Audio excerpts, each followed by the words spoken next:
Militants et militantes du PDCI-LDA, mes chers compatriotes. Alors, la question m'a été posée, est-ce que j'ai accroché et vous serez donc au congrès du PDCI-LDA? Non, la réponse est non. Je ne serai pas du tout au congrès parce que, un, je ne suis pas membre du bureau politique du PDCI-LDA, vous comprenez, hein?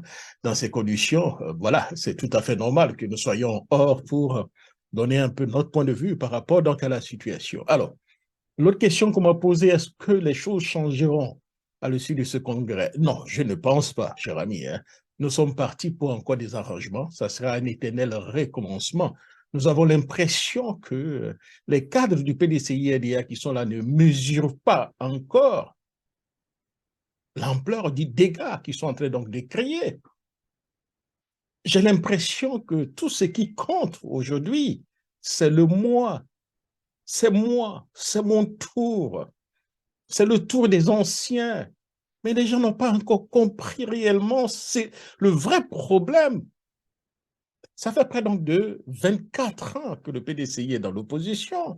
Le PDCI a perdu le pouvoir. Je ne dirais pas le pouvoir, on a perdu le pouvoir. Le pouvoir a été arraché au PDCI-RDA.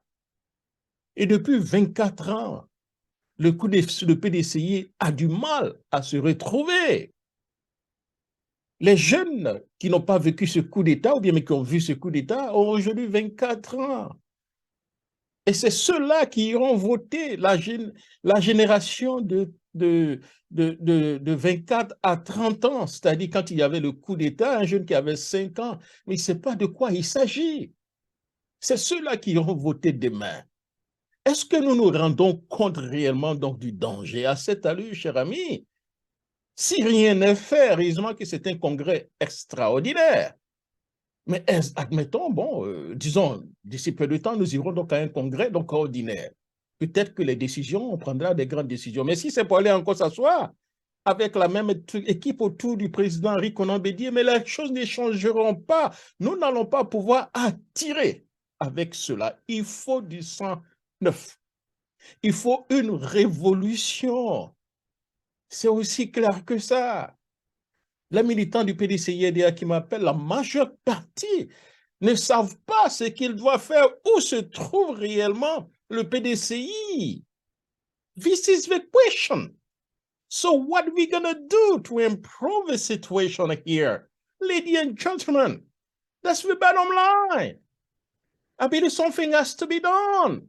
So we have to think so hard to find the solution here. It's simple as that.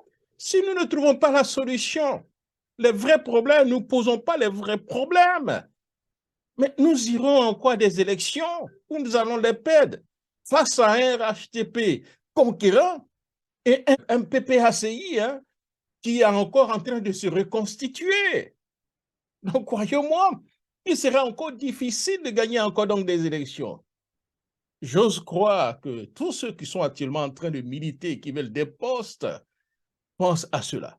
Il ne s'agit pas d'aller élire le plus ancien du PDCI. Il ne s'agit pas de faire forcément confiance aux plus anciens. Comme je l'ai dit la dernière fois, il s'agit de mettre des gens crédibles, des gens qui pourront non seulement conserver l'électorat du PDCI-RDA, non, mais aller chercher encore de nouveaux électeurs. C'est de ça qu'il s'agit. Merci beaucoup et surtout bon congrès pour ne pas dire. On va toujours encore pour ce changement d'après eux dans la stabilité. Et cette stabilité, croyez-moi, n'apportera pratiquement rien. Peut-être que le changement, c'est bien. La stabilité, c'est une très bonne chose parce que ça va nous permettre un tout petit peu de conserver tout le peu que nous avons.